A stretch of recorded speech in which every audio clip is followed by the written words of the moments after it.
হুম, শুরুতে একটা বেশ অদ্ভুত মনস্তাত্ত্বিক একটা প্যারাডক্স দিয়ে আজকের এই গভীর আলোচনা শুরু করা যাক। আচ্ছা, মনস্তাত্ত্বিক প্যারাডক্স ব্যাপারটা কি রকম? মানব চরিত্রের একটা ভীষণ চমকপ্রদ দিক হলো, ধরুন মাঝে মাঝে যেই ট্রমা বা মানসিক আঘাত একজন মানুষকে ভেতর থেকে পুরো ভেঙে চুরমার করে দেয়। হুম। ঠিক সেই ট্রমাটিকেই মানুষ পরবর্তীতে নিজের চরম স্বার্থপর আচরণের বৈধতা দেওয়ার একটা হাতিয়ার হিসাবে ব্যবহার করতে শুরু করে। আরে হ্যাঁ, মনোবিজ্ঞানীরা তো একেই ভলনারেবল নার্সিসিজম বলেন। একদম ঠিক। তো এই জটিল বিষয়টাতে ঢোকার আগে একটা সহজ উপমা দেওয়া যাক। ধরুন কেউ এমন একটা ঘরে বসে আছে যেখানে জিনিসপত্র চারদিকে একদম ছড়িয়ে ছিটিয়ে আছে, ধুলো জমে আছে, হাঁটার মতো কোনো জায়গাই নেই। বেশ অস্বস্তিকর একটা অবস্থা। হ্যাঁ, এখন তার সামনে দুটো উপায় থাকে। হয় সে সারা জীবন ওই অগোছালো অবস্থা নিয়ে, কে ঘরটা নোংরা করলো তা নিয়ে শুধু অভিযোগ করতে পারে। আর দ্বিতীয় উপায়টা হলো নিজের হাতের একটা ঝাড়ু নিয়ে ঘরটা গোছানো শুরু করা। ঠিক তাই। আজ আমরা ঠিক এই বিষয়গুলো নিয়েই কথা বলবো। স্কট ব্যারি কফম্যানের লেখা অসাধারণ একটি বই, রাইজ অ্যাবাভ থেকে নেয়া কিছু প্রবন্ধ এবং গবেষণাপত্র নিয়ে আজ আমরা একটা গভীর বিশ্লেষণে নামছি। দারুণ। আমাদের আজকের মূল লক্ষ্যই হল কিভাবে আমরা নিজেদেরকে সবসময় পরিস্থিতির শিকার ভাবার এই যে মানসিকতা, যাকে ভিকটিম মাইন্ডসেট বলা হয়, সেটা থেকে বেরিয়ে আসতে পারি। এবং শুধু বেরিয়ে আসাই নয়, কিভাবে আবেগিক নমনীয়তা তৈরি করা যায় সেটাও দেখা। একদম। নিজেদের সর্বোচ্চ সম্ভাবনাকে কিভাবে বাস্তবে রূপ দেওয়া যায় সেটা খুঁজবো আমরা। আপনার ওই অগোছালো ঘরের উপমাটা কিন্তু বর্তমান প্রেক্ষাপটে দারুণ মানানসই। মানে বর্তমান সময়ে একটা অদ্ভুত সামাজিক প্রবণতা দেখা যাচ্ছে। হ্যাঁ, মানুষ যেন নিজেদের ট্রমা নিয়ে মেতে থাকতে পছন্দ করে আজকাল। ঠিক, মানে ওই অগোছালো ঘরে বসে থাকায় যেন একটা স্ট্যাটাস সিম্বল হয়ে দাঁড়িয়েছে। কিন্তু কফম্যানের এই বইটির সবচেয়ে শক্তিশালী দিক হল এটি মনস্তত্ত্বের চরম প্রান্তিক কোনো ধারণাকেই সমর্থন করে না। মানে টক্সিক পজিটিভিটি জাতীয় কিছু নয়। একদমই না। এটা অযৌক্তিক ইতিবাচকতার কথা বলে না, যেখানে জোর করে বলা হয় সবকিছু ঠিক হয়ে যাবে, শুধু হাসি মুখে থাকো। এটা তো আদতে মানুষের আসল কষ্টকে অস্বীকার করা হলো, তাই না? হ্যাঁ, কারো প্রকৃত কষ্টকে তার মিথ্যে বলা যায় না। আমার ধরুন, এটি টক্সিক প্যাসিভিটি বা সম্পূর্ণ নিষ্ক্রিয়তাকেও প্রশ্রয় দেয় না। মানে, যেহেতু আঘাত পেয়েছি তাই আমার জীবন এখানেই শেষ, এমনটাও বলছে না। তাহলে বইটার মূল অ্যাপ্রোচটা কি? বইটি আসলে অনেস্ট লাভ বা সৎ ভালোবাসার কথা বলে। সৎ ভালোবাসা মানে হল একজন মানুষের প্রকৃত কষ্টকে, তার ট্রমাকে পুরোপুরি স্বীকার করে নেয়া, তাকে বুঝতে দেয়া যে তার কষ্টটা সত্যি। হুম, মানে কোনো রাগঢাক না করে কষ্টটাকে স্বীকৃতি দেওয়া। ঠিক। কিন্তু একই সাথে তাকে মনে করিয়ে দেয়া যে সে চাইলে নিজের চেষ্টায় এই অবস্থা থেকে সামনে এগোতে পারে। এই অনেস্ট লাভ ধারণাটি সত্যি চমৎকার। আমাদের এই আলোচনাটা এমনভাবেই সাজানো যাতে যে কোনো বয়সের মানুষ বুঝতে পারেন যে অতীত যতই কঠিন হোক না কেন, নিজের গল্পের রূপকার হওয়া এখনও সম্ভব। অবশ্যই। তো ঠিক আছে, চলুন বিষয়টি একটু ভেঙে দেখা যাক। পরিবর্তনের প্রথম ধাপেই তো হল সমস্যাটিকে সঠিকভাবে চিহ্নিত করা। হ্যাঁ, রুট কজটা বের করা জরুরি। বইয়ের লেখক স্কট ব্যারি কফম্যান তার নিজের জীবনের একটা অসাধারণ গল্প তুলে ধরেছেন এখানে। ছোটবেলায় কফম্যানের একটা অডিটরি প্রসেসিং ডিসঅর্ডার বা শব্দ শোনা ও বোঝার সমস্যা ছিল। আচ্ছা। হ্যাঁ, এর কারণে তাকে স্কুলে স্পেশাল এডুকেশন বা বিশেষ শিক্ষার ক্লাসে রাখা হয়েছিল। এই লেবেলটার কারণে সে পরীক্ষায় বাড়তি সময় পাওয়ার মতো কিছু বিশেষ সুবিধা পেত। মানে এক ধরনের কমফোর্ট জোন তৈরি হয়ে গিয়েছিল। একদম। কিন্তু একটা পর্যায়ে সে উপলব্ধি করে এই অক্ষম শিশুর পরিচয়টি তাকে আসলে একটা অদৃশ্য খাঁচায় আটকে রাখছে। চারপাশের মানুষের নিচু প্রত্যাশা তাকে আরও গুটিয়ে দিচ্ছিল। তারপর সে কি করল? এরপর সে একদিন সিদ্ধান্ত নেয় এই চক্র ভেঙে বের হওয়ার। সে বিশেষ শিক্ষার ক্লাস থেকে নিজেকে সরিয়ে নেয়, চেলো বাজানো শেখে, স্কুলের গায়ক দলে যোগ দেয় এবং এমনকি, শুনলে অবাক হবেন, একজন দুর্দান্ত কম্পিউটার হ্যাকার হয়ে ওঠে। হ্যাকার? বাবা, কোথা থেকে কোথায়? হ্যাঁ। তো এই গল্পটা পড়ার পর আমার মাথায় একটা যৌক্তিক প্রশ্ন আসে। মানে, জীবনে মানুষের সাথে অন্যায় হয়, মানুষ সত্যি সত্যি ট্রমার শিকার হয়, এটা তো বাস্তব। তাহলে সমস্যাটা কোথায় শুরু হয়? হুম। এখানে সবচেয়ে চমকপ্রদ বিষয়টি হল বাস্তবে পরিস্থিতির শিকার হওয়া বা ভিকটিম হওয়া এবং ভিকটিম মাইন্ডসেট বা নিজেকে সবসময় শিকার ভাবার মানসিকতা ধারণ করা, এই দুটো সম্পূর্ণ আলাদা জিনিস। আচ্ছা, মানে দুটো এক নয়? না, একদমই না। জীবনে কেউ কোনো দুর্ঘটনা বা অবিচারের শিকার হতেই পারেন, তার জন্য তো সেই মানুষের কোনো দোষ নেই। কিন্তু ভিকটিম মাইন্ডসেট তৈরি হয় তখন যখন একজন মানুষ তার সেই আঘাতকে নিজের সম্পূর্ণ আত্মপরিচয় বা আইডেন্টিটি বানিয়ে ফেলে। মানে ওই কষ্টটাই তার একমাত্র পরিচয় হয়ে দাঁড়ায়। ঠিক। আর এখানেই একটু আগে বলা সেই ভালনারেবল নার্সিসিজম বা সংবেদনশীল আত্মমগ্নতার ধারণাটি চলে আসে। এটি মানুষের ভেতরে এক ধরনের এন্টাইটেলমেন্ট প্যারাডক্স তৈরি করে। একটু দাঁড়ান, নার্সিসিজম বলতে তো আমরা সাধারণত বুঝি এমন একজন মানুষ যে ভীষণ অহংকারী, নিজেকে সবসময় সবার চেয়ে বড় ভাবে। হ্যাঁ, সাধারণ ধারণা তো সেটাই। তাহলে একজন মানুষ যে ভেতর থেকে ভেঙে পড়েছে, নিজেকে দুর্বল বা মূল্যহীন মনে করছে, সে কিভাবে নার্সিসিস্ট হতে পারে? এটা তো একটার আরেকটা সম্পূর্ণ বিপরীত মনে হচ্ছে। ঠিক এই জায়গাটিতেই মনস্তত্ত্ব সবচেয়ে জটিল রূপ নেয়। মানে এটি এমন একটি অবস্থা যেখানে একজন মানুষ একদিকে নিজের ভেতরে নিজেকে অত্যন্ত দুর্বল বলে মনে করে, কিন্তু অন্যদিকে ঠিক সেই কষ্টের কারণে সে নিজেকে পুরো পৃথিবীর কাছে বিশেষ সুবিধা পাওয়ার যোগ্য বলে দাবি করতে শুরু করে। ও আচ্ছা। হ্যাঁ, তার অবচেতন মন তাকে বোঝাতে থাকে, যেহেতু আমার সাথে এত বড় অন্যায় হয়েছে, আমি এত কষ্ট পেয়েছি, তাই পৃথিবীর উচিত আমার সব ভুল ক্ষমা করে দেওয়া এবং আমাকে বিশেষ নজরে দেখা। এটা তো সাংঘাতিক একটা মানসিকতা। মনোবিজ্ঞানীরাই এটা মাপার জন্য চমৎকার কিছু পদ্ধতি ব্যবহার করেন। যেমন একটা কাল্পনিক পরিস্থিতির কথা চিন্তা করতে বলেন তারা। একে আমরা টাইটানিক টেস্ট বলতে পারি। টাইটানিক টেস্ট, নামটা তো দারুণ ইন্টারেস্টিং। ব্যাপারটা কি? ধরুন, টাইটানিক জাহাজ ডুবতে শুরু করেছে আর চারদিকে মানুষের হাহাকার। এখন একজন ভিকটিম মাইন্ডসেটের মানুষকে যদি জিজ্ঞাসা করা হয়, অতীতের সব কষ্টের ক্ষতিপূরণ হিসেবে প্রথম লাইফবোটটি কি আপনারই পাওয়া উচিত? আচ্ছা। তারা অবচেতনভাবেই মনে করবে হ্যাঁ, যেহেতু জীবন তাদের সাথে অন্যায় করেছে, তাই অন্যদের চেয়ে তাদের বাঁচার অধিকারই বেশি। এটা তো রীতিমতো ভয়ঙ্কর একটা ব্যাপার। চারদিকে মানুষ মারা যাচ্ছে, আর কেউ ভাবছে তার অতীত কষ্টের জন্য তাকেই আগে বাঁচাতে হবে। একদম। এটা শুনলে হয়তো প্রথমে হাসি পায়, কিন্তু গভীরে গিয়ে চিন্তা করলে বোঝা যায় এই চিন্তাধারা মানুষকে কতটা স্বার্থপর আর আত্মকেন্দ্রিক করে তোলে। মানুষ তার নিজের কষ্টের কাছে এতটাই অন্ধ হয়ে যায় যে অন্যের অস্তিত্ব তার কাছে মূল্যহীন হয়ে পড়ে। ঠিক বলেছেন। এই মানসিক ভাত থেকে বেরোতে হলে আমাদের আবেগের নিয়ন্ত্রণটা সবার আগে বোঝা জরুরি। আর এখানে সোশ্যাল মিডিয়ার বর্তমান অবস্থার কথা না বললেই নয়। ও হ্যাঁ, সেটা তো আরেকটা বড় সমস্যা। আজকাল সোশ্যাল মিডিয়ায় পারফর্মেটিভ ভালনারেবিলিটি বা লোক দেখানো দুর্বলতা প্রকাশের একটা ভয়ঙ্কর চল শুরু হয়েছে। বইতে একে খুব সুন্দর করে টিকটক ভালনারেবিলিটি বলা হয়েছে। মানে শুধু ক্যামেরার সামনে কান্নাকাটি করা আর কি। হ্যাঁ, মানুষ নিজেদের ট্রমা বা মানসিক দুর্বলতার কথা বলে লাইক, শেয়ার আর সহানুভূতি কুড়োচ্ছে। তারা কিন্তু সেই ট্রমা থেকে বেরোনোর চেষ্টা করছে না। তারা ট্রমাটাকে বাঁচিয়ে রেখে মনোযোগ পাওয়ার চেষ্টা করছে। ঠিক তাই। তো এই পারফরম্যান্স বাদ দিয়ে কিভাবে আমরা সত্যি আমাদের আবেগকে পরিচালনা করতে পারি? আমার মনে হয় সুজান ডেভিডের ইমোশনাল অ্যাজিলিটি বা আবেগিক নমনীয়তার ধারণাটা এখানে খুব সাহায্য করতে পারে। অবশ্যই। এই লোক দেখানো দুর্বলতা তো আমাদের আবেগকে পরিচালনা করা শেখায় না, উল্টো আবেগের দাস বানায়। সুজান ডেভিড আবেগের ৩টি অত্যন্ত গুরুত্বপূর্ণ সত্যের কথা বলেছেন। সেগুলো কি কি? প্রথম সত্য হল, আবেগ চিরস্থায়ী নয়, এটি অস্থায়ী। মেঘ যেমন আকাশে আসে আবার চলে যায়, আবেগও তেমনি। দ্বিতীয় সত্য হল, আবেগ কখনোই আমাদের সম্পূর্ণ পরিচয় নির্ধারণ করে না। মানে আমি রেগে আছি মানে আমি রাগী মানুষ নই। একদম। কেউ একজন রাগান্বিত অনুভব করছে মানেই এই নয় যে সে জন্মগতভাবে একজন রাগী মানুষ। আর তৃতীয় এবং সবচেয়ে গুরুত্বপূর্ণ সত্য হল, আবেগ হল এক ধরনের ডেটা বা তথ্য, এটি কোনো নির্দেশিকা বা ডিরেক্টিভ নয়। এই তৃতীয় পয়েন্টটা আমার খুব প্রিয়। আমি একটা উপমা দিতে চাই এখানে। হ্যাঁ, অবশ্যই। আবেগ হলো অনেকটা ছোট বাচ্চাদের মতো। তাদের ভালোবাসতে হবে, তাদের কথা মনোযোগ দিয়ে শুনতে হবে, কিন্তু তাদের হাতে কখনো গাড়ি স্টিয়ারিং তুলে দেওয়া যাবে না। হা, দারুণ বলেছেন। অথবা ধরুন রাতের খাবারে শুধু আইসক্রিম খাওয়ার সিদ্ধান্ত নিতে দেওয়া যাবে না তাদের।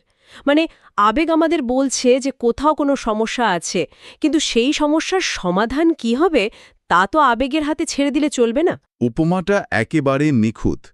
ছোট বাচ্চাদের হাতে স্টিয়ারিং দিলে যেমন দুর্ঘটনা অবধারিত, আবেগের ওপর পুরোপুরি সিদ্ধান্ত নেওয়ার ভার ছেড়ে দিলেও জীবনে বিপর্যয় নেমে আসে। ঠিক। এই বিপর্যয় এড়াতে এবং আবেগকে শুধুমাত্র ডেটা হিসেবে ব্যবহার করতে গবেষক তাশা ইউরিক একটি চমৎকার মনস্তাত্ত্বিক মেকানিজমের কথা বলেছেন। আচ্ছা, সেটা কি? তিনি বলেছেন, আবেগের বশবর্তী হয়ে আমরা যেন কেন এর পরিবর্তে কি প্রশ্ন করার কৌশলটি অভ্যাস করি, মানে ওয়াই এর বদলে হোয়াট। একটু খুলে বলবেন? মানে শুধু কেন এর জায়গায় কি বসালেই মানুষের মনস্তত্ত্বে এত বড় পরিবর্তন আসবে? এই মেকানিজমটা আসলে কিভাবে কাজ করে? এর পেছনের বিজ্ঞানটা খুব আকর্ষণীয়। ধরুন কারোর সাথে খুব খারাপ কিছু ঘটেছে। সে যদি নিজেকে প্রশ্ন করে, কেন আমার সাথে এমন হলো, কেন পৃথিবীটা এত নিষ্ঠুর, তখন তার মস্তিষ্ক কি করবে জানেন? কি করবে? মস্তিষ্ক ওই কেন এর উত্তর খুঁজতে গিয়ে হাজারটা নেতিবাচক কারণ তৈরি করবে। সে হয়তো ভাববে, কারণ আমি অযোগ্য, কারণ আমার কপাল খারাপ। এটি মানুষকে একই নেতিবাচক চিন্তার চক্রে আটকে ফেলে, যাকে বোধহয় রুমিনেশন বলে, তাই না? ঠিক। কিন্তু এর বদলে সে যদি নিজেকে প্রশ্ন করে, আমি এখন ঠিক কি অনুভব করছি, আমার ভেতরে এই মুহূর্তে ঠিক কি ধরনের অনুভূতি কাজ করছে, তখন মস্তিষ্ক আর কারণ খোঁজে না। ও, মানে মস্তিষ্ক তখন বর্তমান পরিস্থিতিকে পর্যবেক্ষণ করতে শুরু করে। একদম। সে তখন ভাবতে পারে, আমি এখন প্রচণ্ড অপমানিত বোধ করছি এবং আমার বুকে চাপ লাগছে। এই কি প্রশ্নটি মানুষের আবেগ এবং তার সত্তার মধ্যে একটি মানসিক দূরত্ব বা সাইকোলজিক্যাল ডিস্টেন্স তৈরি করে। বাহ, দারুণ তো। হ্যাঁ, এই ছোট্ট পরিবর্তনটি মানুষকে হতাশার অতল গহ্বর থেকে বাঁচিয়ে বাস্তবমুখী সমাধানের দিকে নিয়ে যায়। বুঝতে পেরেছি। মানে কেন আমাদের অতীতের অন্ধকারে আটকে রাখে, আর কি আমাদের বর্তমানে দাঁড় করিয়ে পরিস্থিতিকে বিশ্লেষণ করতে শেখায়। একদম নিখুঁতভাবে ধরেছেন। এখান থেকেই বিষয়টা আসলে দারুণ আকর্ষণীয় হয়ে ওঠে। কারণ শুধু আবেগকে বিশ্লেষণ করেই বা মানসিক দূরত্ব তৈরি করেই তো জীবনের সমস্যার সমাধান হয়ে যায় না। জীবনে পরিবর্তন আনতে হলে তো কাজে নামতে হবে। বাস্তবমুখী পদক্ষেপ তো নিতেই হবে। হ্যাঁ, বাস্তবে কিভাবে ক্ষমতায়ন অর্জন করা যায় সেটা বোঝা খুব দরকার। আমার এখানে আর্নল্ড শোয়াজেনেগারের একটা বিখ্যাত উপদেশের কথা মনে পড়ছে, বি ইউজফুল বা কাজে লাগো। খুব শক্তিশালী একটা কথা। তিনি অতিরিক্ত চিন্তা করার বদলে নিজেকে কোনো না কোনো কাজে ব্যস্ত রাখার উপর জোর দিয়েছেন। কিন্তু আমার একটা খটকা আছে এখানে। কি খটকা? যে মানুষটি ভেতর থেকে একদম ভেঙে পড়েছে, যার জীবনে কোনো আশাই নেই, তাকে যদি হুট করে বলা হয় যাও গিয়ে কাজে লাগো, এটা কি একটু বেশি রুনো শোনায় না? সে কিভাবেই মানসিকতা পাবে? আপনার খটকা লাগাটা খুব স্বাভাবিক। বাইরে থেকে শুনলে এটাকে রূঢ় মনে হতেই পারে, কিন্তু এর উত্তর লুকিয়ে আছে ইমপ্রুভ কমেডির একটা জনপ্রিয় কৌশলের মধ্যে। ইমপ্রুভ কমেডি, আচ্ছা, কৌশলটা কি? এটাকে বলা হয় ইয়েস অ্যান্ড বা হ্যাঁ এবং চিন্তাধারা। ইমপ্রুভ কমেডিতে মঞ্চে অন্য অভিনেতা যাই বলুক না কেন, সেটাকে অস্বীকার না করে মেনে নিতে হয় আর তার সাথে নতুন কিছু যোগ করতে হয়। ও আচ্ছা, মানে ফ্লোটা নষ্ট হতে দেওয়া যাবে না। ঠিক। মস্তিষ্ককে নতুন করে সাজানোর ক্ষেত্রে এই হ্যাঁ এবং নীতি জাদুর মতো কাজ করে। আমরা আমাদের কষ্টকে অস্বীকার করব না, আমরা মানব, হ্যাঁ আমার সাথে খারাপ কিছু হয়েছে এবং আমি এটা থেকে ঘুরে দাঁড়ানোর ক্ষমতা রাখি। এই এবং শব্দটি মস্তিষ্ককে একটা নতুন পথ দেখাচ্ছে তাহলে। একদম। এটি আমাদের অতীতকে স্বীকার করার পাশাপাশি ভবিষ্যতের সম্ভাবনাকেও খুলে দেয়। এই প্রসঙ্গে উইলমা রুডলফের অবিশ্বাস্য গল্পটির কথা বলতেই হয়। উইলমা রুডলফের গল্পটা শুনলে তো সত্যি বিশ্বাস করতে কষ্ট হয় যে মানুষের মানসিক শক্তি কতটা প্রবল হতে পারে। এতগুলো প্রতিবন্ধকতা নিয়ে জন্মেও তিনি যা করেছিলেন তা কল্পনাতীত। ঠিক তাই। উইলমার জন্ম হয়েছিল প্রিম্যাচিওর অবস্থায়। ২২ জন ভাইবোনের মধ্যে তিনি ছিলেন ২০তম। মানে চরম দারিদ্র্যের মধ্যে তিনি বড় হয়েছেন। হ্যাঁ, আর ছোটবেলায় তিনি পোলিওতে আক্রান্ত হন। ডাক্তাররা বলেছিলেন তিনি আর কখনো হাঁটতে পারবেন না। এতগুলো নেতিবাচক পরিস্থিতি, দারিদ্র্য, শারীরিক প্রতিবন্ধকতা, বিশাল পরিবার, সব মিলিয়ে তার তো একজন নিখুঁত ভিকটিম হওয়ার কথা ছিল। কিন্তু তিনি নিজেকে ভিকটিম না ভেবে আন্ডারডগ ভেবেছিলেন। তিনি সেই হ্যাঁ এবং নীতি প্রয়োগ করেছিলেন। মানে তিনি বিশ্বাস করেছিলেন যে হ্যাঁ, আমার পরিস্থিতি কঠিন এবং আমি এর চেয়েও বড় কিছু অর্জন করতে পারি। একদম। তিনি শুধু হাঁটতেই শেখেননি, তিনি অলিম্পিকে দৌড়ে স্বর্ণপদক জয় করেছিলেন। পোলিও থেকে সোজা অলিম্পিক। সত্যি অসাধারণ। ভিকটিম এবং আন্ডারডগের এই পার্থক্যটা খুব সুন্দর। ভিকটিম মনে করে পৃথিবী তার কাছে ঋণী, আর আন্ডারডগ মনে করে পৃথিবী তার বিপক্ষে, কিন্তু সে লড়াই করে নিজের জায়গা ছিনিয়ে আনবে। ঠিক। আসলে সবার ভেতরেই এই ঘুরে দাঁড়ানোর একটা সুপ্ত ক্ষমতা থাকে। বইতে একে ভেতরের পাইলট লাইট বলা হয়েছে। এটি আকুপাংচুরিস্ট থিয়া এলাইজার একটা ধারণা। পাইলট লাইট মানে ওই চুলার ভেতর যে ছোট্ট আগুনটা সবসময় জ্বলে। হ্যাঁ, আমাদের আশেপাশে যতই অন্ধকার থাকুক না কেন, আমাদের সবার ভেতরেই একটা ছোট আলোর শিখা সব সময় জ্বলতে থাকে। আর এই আলোকে বড় করার উপায় হলো আমাদের চরিত্রের শক্তি বা ক্যারেক্টার স্ট্রেংথগুলোকে খুঁজে বের করা। মানে এই শক্তিগুলো হতে পারে সাহস, কৌতূহল বা অধ্যবসায়। ঠিক তাই। যখন আমরা চারপাশের নেতিবাচকতার বদলে এই গুণগুলোর দিকে মনোযোগ দিই, তখন ওই পাইলট লাইটের আলো ধীরে ধীরে আমাদের পুরো সত্তাকে আলোকিত করে তোলে। কিন্তু একটু দাঁড়ান, আমরা এতক্ষণ নিজের ভেতরের গল্প বদলানোর কথা বললাম, কিন্তু যখন এই মানসিক আঘাত বা ট্রমাটা শুধু ব্যক্তিগত কোনো ব্যর্থতা নয়, বরং সমাজের অন্য মানুষের দ্বারা তৈরি কোনো অবিচার হয়, তখন কি হবে? খুব ভালো একটা প্রশ্ন। এই জায়গাটিতেই আসে ক্ষমার ধারণা। এবং এই প্রসঙ্গে কিমি কাটিটি নামের এক আফ্রিকান নারীর গল্পটা খুব প্রাসঙ্গিক। তিনি এমন একটা পরিবেশে বড় হয়েছেন যা উপনিবেশবাদ এবং বর্ণবাদের ঐতিহাসিক ট্রমার শিকার। হ্যাঁ, ঐতিহাসিক ট্রমা তো সহজে মুছে যায় না। একদমই না। তিনি একসময় ভাবতেন যে এই ঐতিহাসিক অন্যায়ের রাগ আর ক্ষোভ বুকে পুষে রাখাই হয়তো প্রতিরোধের একমাত্র উপায়। কিন্তু একটা সময় তিনি বুঝতে পারলেন এই রাগ তাকে ভেতর থেকে কুড়ে কুড়ে খাচ্ছে। তারপর তিনি কি করলেন? তখন তিনি ক্ষমার পথ বেছে নিলেন। কিন্তু আমার প্রশ্ন হল, ক্ষমা করার মানে কি এই নয় যে আমরা অন্যায়কারীকে জিতিয়ে দিচ্ছি এবং তার অন্যায়কে মেনে নিচ্ছি? এই ভুল ধারণাটি আমাদের সবার মধ্যেই আছে। আমরা ভাবি ক্ষমা মানেই অন্যায়ের সাথে আপোস করা।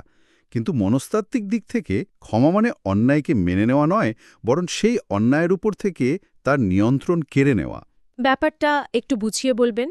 কিমি কাটিটি খুব চমৎকারভাবে বলেছিলেন যে ক্ষমা না করার অর্থ হল যে আপনার ক্ষতি করেছে তাকেই আপনার মনোজগতে বিনা ভাড়ায় থাকতে দেওয়া, মানে রেন্ট ফ্রি থাকতে দেওয়া আর কি। আরে বাহ, খুব সুন্দর একটা কথা। ক্ষমার বিজ্ঞানসম্মত প্রয়োগ বোঝাতে বইটিতে রিচ বা REACH মেথডের কথা বলা হয়েছে। এটি শুধু কিছু অক্ষরের সমষ্টি নয়, এটি মস্তিষ্ককে রাগ থেকে মুক্ত করার একটি সুনির্দিষ্ট মেকানিজম। এই মেকানিজমটি কিভাবে কাজ করে একটু ধাপে ধাপে বলা যায়? অবশ্যই। এর শুরুটা হয় আর দিয়ে, মানে রিকল বা ঘটনাটিকে স্মরণ করার মাধ্যমে। কিন্তু সেটা রাগে ফেটি পড়ে নয়, বরং একটি নিরপেক্ষ তথ্য হিসাবে। আচ্ছা, মানে শুধু ফ্যাক্টটা মনে করা। হ্যাঁ। এরপর আসে ইতে, এমপ্যাথাইজ বা সহানুভূতি। এটি সবচেয়ে কঠিন অংশ। সত্যি বলতে, যে ক্ষতি করেছে তার প্রতি সহানুভূতি দেখানো তো খুব কঠিন। কঠিন, কিন্তু এর মানে অন্যায়কারীকে ভালোবাসা নয়, বরং এটা বোঝার চেষ্টা করা যে সেও একজন ত্রুটিপূর্ণ সাধারণ মানুষ।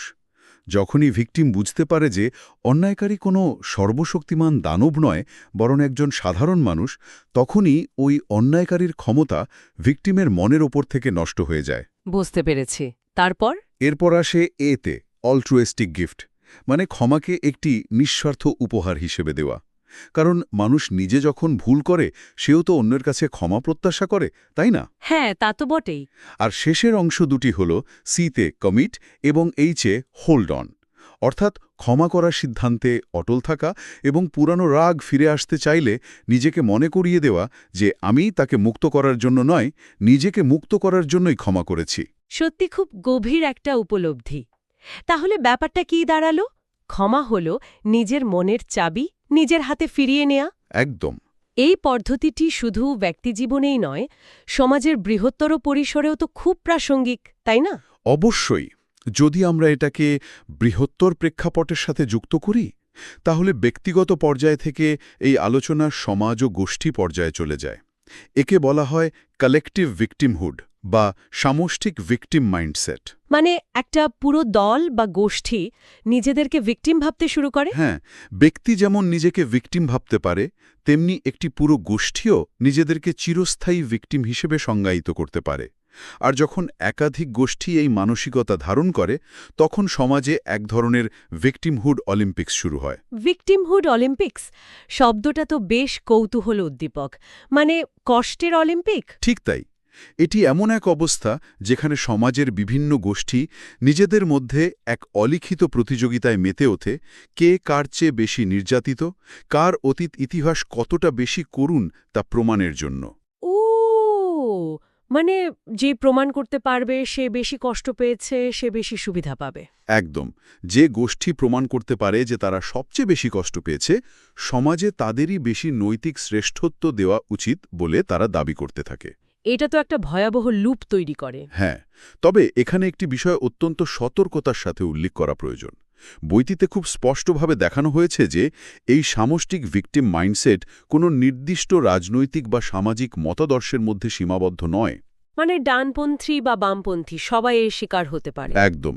ডান বা বাম সবাই এই একই মানসিকতায় ভুগতে পারে। বইটি কোনো রাজনৈতিক পক্ষ নেয় না, বরং এটি সম্পূর্ণ নিরপেক্ষভাবে একটি মনস্তাত্ত্বিক সত্য তুলে ধরে। আর সেই সত্যটি কি? সত্যটি হল, যখন একটি দল বিশ্বাস করে যে তারাই একমাত্র ভিকটিম, তখন তাদের ভেতরের সহানুভূতি বা এমপ্যাথি পুরোপুরি নষ্ট হয়ে যায়। তারা তখন অন্য দলের মানুষের কষ্টকে আর দেখতেই পায় না। তার মানে যখন সবাই নিজেকে ভিকটিম প্রমাণ করতে ব্যস্ত থাকে, তখন কেউ আর সমস্যার সমাধান করতে চায় না। স্ট্যাটাস বা বিশেষ অধিকারটুকু আর থাকবে না। এর ফলে সমাজে শুধু দোষারোপের রাজনীতি চলতে থাকে, কোনো গঠনমূলক সমাধান আসে না, এবং সংঘাত যুগের পর যুগ টিকে থাকে। সত্যি ভাবনার বিষয়। আজ আমরা অনেকগুলো গভীর এবং জটিল বিষয় নিয়ে আলোচনা করলাম। ভিকটিম মাইন্ডসেট থেকে শুরু করে আবেগের নমনীয়তা, আন্ডারডগ মোটিভেশন এবং শেষ পর্যন্ত ক্ষমার মাধ্যমে কিভাবে ব্যক্তিগত ও সামষ্টিক ক্ষমতায়ন সম্ভব তার মনস্তাত্ত্বিক মেকানিজমগুলো আমরা জানলাম। হ্যাঁ, বেশ বড় একটা যাত্রা ছিল। আলোচনার এই শেষ পর্যায়ে এসে আমি মনোবিজ্ঞানের পুরনো একটি ধারণা পরিবর্তন করতে চাই। আমরা সবাই ম্যাসলোর সেই বিখ্যাত পিরামিডের কথা জানি, যেখানে মানুষের চাহিদাকে ধাপে ধাপে সাজানো হয়েছে। হ্যাঁ, নিডস পিরামিড। কিন্তু কফম্যান মানুষের মনস্তত্ত্বকে একটি স্থির পিরামিডের বদলে একটি সেল বোট বা পালতোলা নৌকার সাথে তুলনা করেছেন। পালতোলা নৌকার এই রূপকটা কিন্তু এই পুরো আলোচনার নির্যাস। কারণ পিরামিড একটা স্থির কাঠামো, কিন্তু জীবন তো আর স্থির নয়। জীবন সবসময় পরিবর্তনশীল। ঠিক তাই, জীবনের এই উত্তাল সমুদ্রে আমরা একেকজন আমাদের নিজস্ব নৌকার ক্যাপ্টেন। নৌকার নিচের অংশ যা পানির নিচে থাকে তা হল আমাদের নিরাপত্তার প্রয়োজন। আর উপরের পাল হলো আমাদের সম্ভাবনা ও বিকাশের প্রতীক। একদম।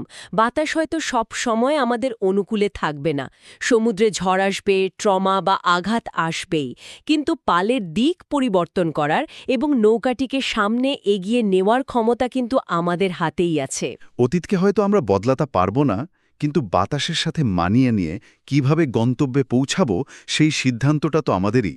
এটি একটি গুরুত্বপূর্ণ বিষয়ের দিকে আমাদের দৃষ্টি আকর্ষণ করে। আমরা তো আমাদের নিজেদের নৌকার ক্যাপ্টেন, কিন্তু আমরা কি আমাদের চারপাশের মানুষদেরও তাদের যাত্রায় সাহায্য করতে পারি না? অবশ্যই পারি। কফম্যান বইয়ের শেষে খুব সুন্দর একটা দর্শনের কথা বলেছেন। তিনি বলেছেন যে একটি সুস্থ সমাজ গড়তে হলে আমাদের একে অপরের সেলফ অ্যাকচুয়ালাইজেশন কোচ বা আত্ম-উন্নয়নের সহযোগী হতে হবে। দারুণ একটা ধারণা। আমরা যখন শুধু নিজের অতীত কষ্ট নিয়ে মেতে না থেকে অন্যকে তার ভেতরের ওই পাইলট লাইট বা সম্ভাবনাকে প্রজ্বলিত করতে সাহায্য করব, তখনই এই ভিক্টিমুড অলিম্পিক্সের অবসান ঘটবে। খুব সুন্দর বলেছেন। এই গভীর আলোচনা শেষ করার আগে আমাদের সবার জন্য আমি একটি চিন্তার খোরাক রেখে যেতে চাই। অবশ্যই, বলুন। একটু ভেবে দেখার বিষয়, আমাদের বর্তমান সমাজ ব্যবস্থা মানুষের ভিকটিম স্ট্যাটাস বা কে কতটা কষ্ট পেয়েছে তাকে স্বীকৃতি দিতে এবং পুরস্কৃত করতে অভ্যস্ত হয়ে উঠেছে। এটা অস্বীকার করার উপায় নেই। কিন্তু যদি আজ থেকে আমরা এর বদলে একটি মানুষ তার শত কষ্টের পরও কতটা ঘুরে দাঁড়াতে পেরেছে তার সে রেজিলিয়েন্স বা ঘুরে দাঁড়ানোর ক্ষমতাকে পুরস্কৃত করা শুরু করি, তবে কি হবে? অনেক কিছুই তো বদলে যাবে। আগামী প্রজন্মের আত্মপরিচয় কতটা বদলে যাবে ভাবুন তো। হয়তো তখন আর কেউ সেই অগোছালো ঘরে বসে অভিযোগ করবে না, বরং সমাজ তাদেরই উদযাপন করবে যারা নিজের হাতে সেই অগোছালো ঘরটাকে সুন্দর করে গুছিয়ে তুলেছে। ঠিক। এই পরিবর্তনটা হয়তো খুব বড় মনে হতে পারে, কিন্তু বিশ্বাস করুন, এমন একটি পৃথিবীর শুরু হতে পারে আমাদের নিজেদের চিন্তাধারা বদলানোর মাধ্যমেই। আজ এখানেই শেষ করছি। ভালো থাকবেন সবাই, আর মনে রাখবেন, জীবনের এই উত্তাল সমুদ্রে আপনার নৌকার হাল আপনার নিজের হাতেই।